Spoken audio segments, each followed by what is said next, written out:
Pernah nggak sih lihat orang yang jago banget dalam sesuatu terus mikir, wah gila, emang bakat dari lahir ya dia? Nah, hari ini kita bakal bongkar ide besar dari buku The Talent Code yang bisa jadi bakal mengubah cara pandang kamu selamanya tentang dari mana datangnya keahlian luar biasa itu. Ya kan? Ini perdebatan klasik banget. Apakah seorang maestro itu dilahirkan atau diciptakan? Dan mungkin jawaban yang selama ini kita pegang ternyata keliru. Coba kita lihat apa kata sains. Oke, pertama-tama kita runtuhin dulu mitos terbesarnya. Sering banget kan kita mikir, bakat itu kayak sesuatu yang magis, yang kita punya atau nggak punya dari lahir. Padahal kenyataannya, bakat itu adalah sebuah proses. Sesuatu yang kita bangun, bukan kita warisi. Terus gimana cara bangunnya? Semuanya itu dimulai dari mesinnya. Inilah pilar pertama dari kode bakat, latihan mendalam atau deep practice. Oke, jadi latihan mendalam ini apa sih sebenarnya? Lupain deh tuh repetisi yang cuma ngulang-ngulang tanpa mikir. Ini tuh metode latihan yang sengaja dibuat sulit dan gak nyaman. Kuncinya, fokus total. Bergerak pelan-pelan buat ngerasain setiap detailnya, dan yang paling penting, sengaja dorong diri kita sampai ke batas di mana kita mulai bikin salah. Bedanya jauh banget. Latihan biasa tuh kayak ngerjain 50 soal gampang.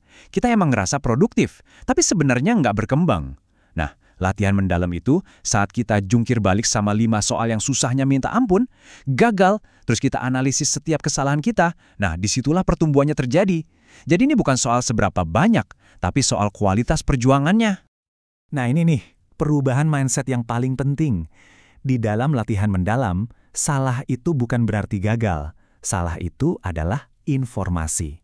Setiap kesalahan itu kayak peta harta karun yang nunjukin di mana kita bisa jadi lebih baik. Jadi jangan dihindari, malah dicari. Oke, jadi kita tahu latihan mendalam yang susah payah itu berhasil. Tapi kenapa? Gimana ceritanya secara biologis itu bisa bekerja? Jawabannya, ternyata ada di dalam otak kita. Dan ini semua ada hubungannya sama sesuatu yang namanya myelin. Biar gampang, coba deh bayangin setiap keahlian yang kita punya, mau itu ngetik cepat atau main gitar, itu kayak sirkuit saraf atau anggap aja kabel listrik di dalam otak kita. Nah, ini nih bagian paling kerennya. Tiap kali kita nyalain sirkuit itu pas lagi latihan, otak kita tuh ngebungkus sirkuit itu pakai zat yang namanya myelin. Myelin ini anggap aja kayak isolasi karet di kabel listrik. Makin tebal isolasinya, sinyalnya jadi makin cepet, makin akurat, nggak ada bocor-bocor lagi. Coba deh lihat bedanya. Sirkuit yang myelinnya tipis, itu sinyalnya kayak bocor, gerakan kita jadi lambat, ragu-ragu. Tapi, kalau lapisan myelinnya tebal, sinyalnya itu ngeluncur kayak roket. Nah, inilah yang bikin suatu keahlian jadi terasa mulus banget, cepat, dan otomatis. Jadi, disinilah hubungan ajaibnya ketemu. Latihan mendalam yang susah dan butuh konsentrasi tinggi itu sebenarnya lagi ngasih sinyal ke otak kita. Tolong dong, bungkur sirkuit ini pakai myelin yang lebih banyak. Jadi, tiap kali kamu latihan di batas kemampuanmu, kamu itu secara harfiah lagi ngebangun jalan tol super cepat di dalam otak. Oke, kita udah punya mesinnya, yaitu latihan mendalam. Kita juga udah tahu cara kerjanya, lewat myelin. Tapi, apa yang bikin kita mau nyalain mesin itu tiap pagi? Bahkan pas lagi nggak mood sama sekali, kita butuh percikan apinya. Inilah pilar ketiga, pemicu atau ignition. Pemicu atau ignition ini bukan sekedar motivasi biasa loh. Ini tuh lebih kayak ledakan emosional yang kuat. Momen ketika kita ngelihat seseorang dan rasanya kayak melihat cerminan masa depan kita di orang itu. Kita jadi mikir, kalau dia aja bisa, masa gue enggak? Momen klik inilah yang nyalain api semangat buat terus bertahan di tengah latihan mendalam yang berat banget itu. Bedanya bener-bener mendasar. Pemicu yang lemah itu cuma fokus ke target. Misalnya, aku mau dapat nilai 90. Tapi pemicu yang buat itu mengubah identitas kita. Bukan lagi mikir, aku harus latihan piano hari ini, tapi aku adalah seorang pianis.